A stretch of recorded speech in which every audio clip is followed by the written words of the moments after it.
Sir आज मंत्री उदय सामंत जे आहेत ते मनसे अध्यक्ष राज ठाकरे यांच्या भेटीला आले होते। तब्बल 1-1.25 तास ही बैठक झाली। मराठी भाषा दिनानिमित्त आपलाही कार्यक्रम काय आजच्या चर्चा? नाही, आपल्याला माहीत असेल की साहेब त्या साहित्य संमेलनाच्या इथे पुण्याला गेलेले, तर त्याचे धन्यवाद द्यायला ते आले होते। आणि ही काही राजकीय भेट नव्हती, एक सदिच्छा भेट होती। सदिच्छा भेटा गप्पा होतात, त्याप्रमाणे गप्पा झाल्या।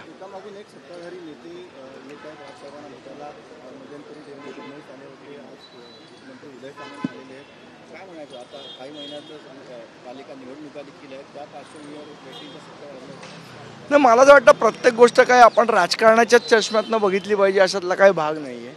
काही गोष्टी या राजकारणाच्या पलीकडे सुद्धा असतात। एक सदिच्छा भेट होती आणि महाराष्ट्रामधली परंपरा आहे आपली, आपण एकमेकांच्या घरी जातो, काही वावगं नाही आहे। कदाचित संजय राऊतांना आवडणार नाही, पण शेवट ती महाराष्ट्राची परंपरा आहे, राऊत विसरले असतील। उदय सामंत बोलताना असं देखील म्हटले की रस्त्यांची जी कामं होत आहेत त्यांचं पॅचवर्क जे होतं त्याविषयी देखील चर्चा राजसाहेबांची नाही। आता ठिकठिकाणी जे रस्ते ज्या पद्धतीने खोदलेले आहेत, मला असं वाटतं की त्याच्यामुळे एक त्रास सुद्धा होतोय लोकांना। सर्वात ओझरचा उल्लेख झाला। सर नाशिक साहेबांनी भेट घेतली होती, त्यामध्ये तुम्ही देखील होतात आणि जो वायरचा केबलचा विषय आहे तो थोडासा सविस्तर करा। नाही, मुळात तो विषय असा आहे की आपण जर बघितलं तर टोटल 42 युटिलिटी या महानगरपालिकेच्या जमिनीखालनं जात असतात।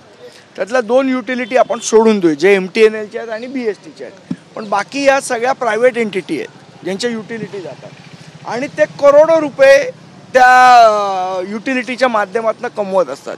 मग जर करोडो रुपये ते कमवत आहेत, मग त्याचं शेअर महानगरपालिकेला का मिळू नये हा महत्त्वाचा प्रश्न आहे। जर तो मिळाला तर 8 ते 10 हजार कोटीचं उत्पन्न हे महानगरपालिकेला मिळू शकतं। आणि मग जर एवढं उत्पन्न महानगरपालिकेला मिळणार असेल तर आपण त्याच्यावर पाणी का सोडतोय हा आमचा प्रश्न आहे। अजून एक मुद्दा आहे, टाटा क्रीडाची जागा आहे गिरगावमधली, 100 रुपये स्क्वेअर फूट अगदी नाममात्र दरामध्ये ठक्कर केटरर्सला देण्यात आली आहे। खरं तर या जागेची किंमत महानगरपालिकेच्या बऱ्याचशा जागा द्यायचा घाट सध्या चालू आहे। मला असं वाटतं ह्याच्यामध्ये मार्केट पण भाड्याने देण्याच्या संदर्भातलं ते चालू आहे।